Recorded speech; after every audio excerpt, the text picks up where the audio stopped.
President Trump's trade war is affecting America's ports. Container shipment bookings are down nearly 50%. I can tell you that workers at the port and truck drivers are already seeing a slowdown. Obviously, that's making them very nervous because this is their livelihood. The port can swiftly connect Canadian goods to new markets. With tariff threats looming, interest in the port has surged. The Port of Los Angeles, the busiest in the Western Hemisphere, now braces for a sharp decline in activity. A new conflict is brewing across North America, unrelated to tariffs or trade routes. This time, it's about water.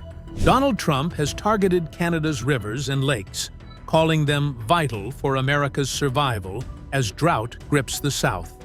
His demand is bold, the pressure unyielding, and Washington's rhetoric grows louder each week.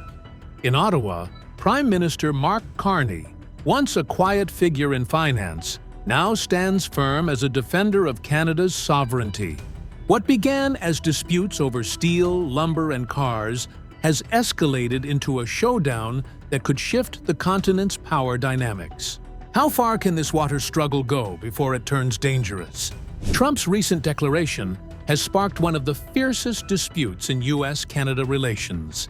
From Washington, he framed Canada's rivers as a ready resource to relieve America's drought-stricken regions. At the heart of his focus is the Columbia River, a 2,000-kilometer system crossing from British Columbia into the U.S. His demand came just as talks to update the 1961 Columbia River Treaty, long a model of shared flood control and hydroelectric benefits, were paused. Trump's words turned water into a bargaining chip, suggesting Canada's rivers could be claimed for U.S. survival. Ottawa's reaction was swift. Advocacy groups, Indigenous communities, and environmentalists united, warning that yielding water sovereignty would have far-reaching consequences. Over 80 coalitions decried the demand as an attack on Canada's autonomy. Carney, known for financial acumen rather than political fire, responded with resolve. Canada's rivers and lakes are not commodities for foreign use. His stance transformed routine negotiations into a global standoff, watched with unease worldwide. The U.S. felt immediate repercussions. Western states, expecting Canadian water to ease their droughts, faced a harsh reality.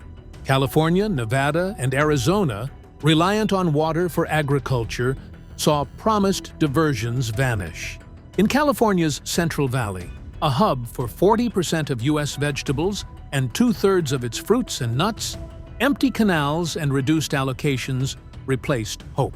Farmers faced shrinking yields, driving up supermarket prices and hitting families already strained by inflation. Shortages in lettuce, almonds, and tomatoes began rippling through global supply chains. The impact went beyond agriculture. Trump had pitched Canadian water as a boost for industry and technology, and companies believed him.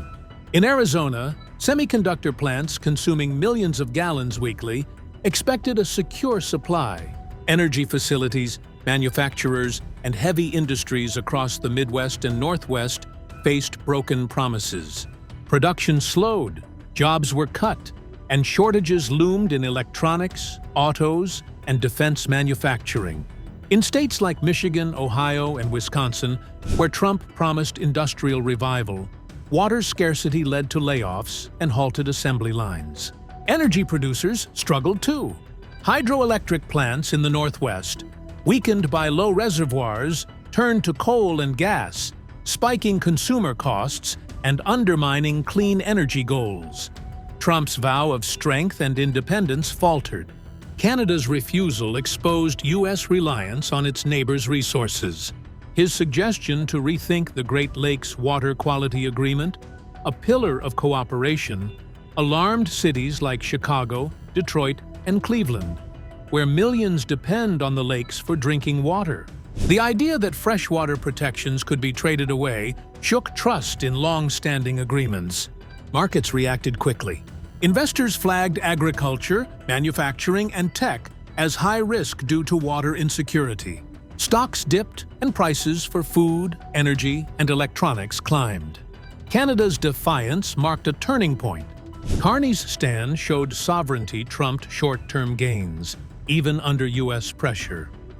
The assumption that Canada's resources would always be available was shattered. Water, once overlooked, emerged as a strategic asset.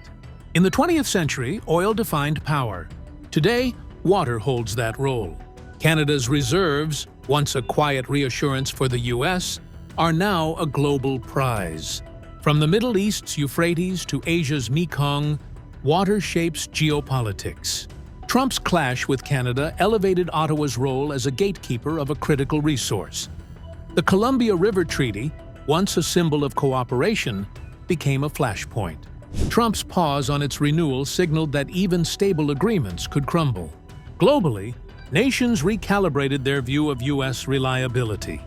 The Great Lakes, vital for 40 million people and billions in trade, faced new uncertainty as Trump hinted at destabilizing their protections.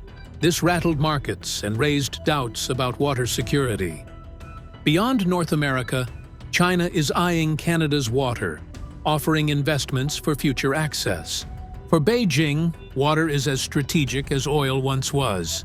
Europe, battered by droughts, sees Canada as a lifeline for its parched farmlands. History warns of water's disruptive power, much like the 1970s oil embargo. Carney's refusal was not just a defense of sovereignty. It positioned Canada as a global power in a world where water reshapes alliances. By 2030, unrelenting drought could force the U.S. to rely on costly technologies and conservation. The tools exist, but can they scale fast enough to meet the challenge?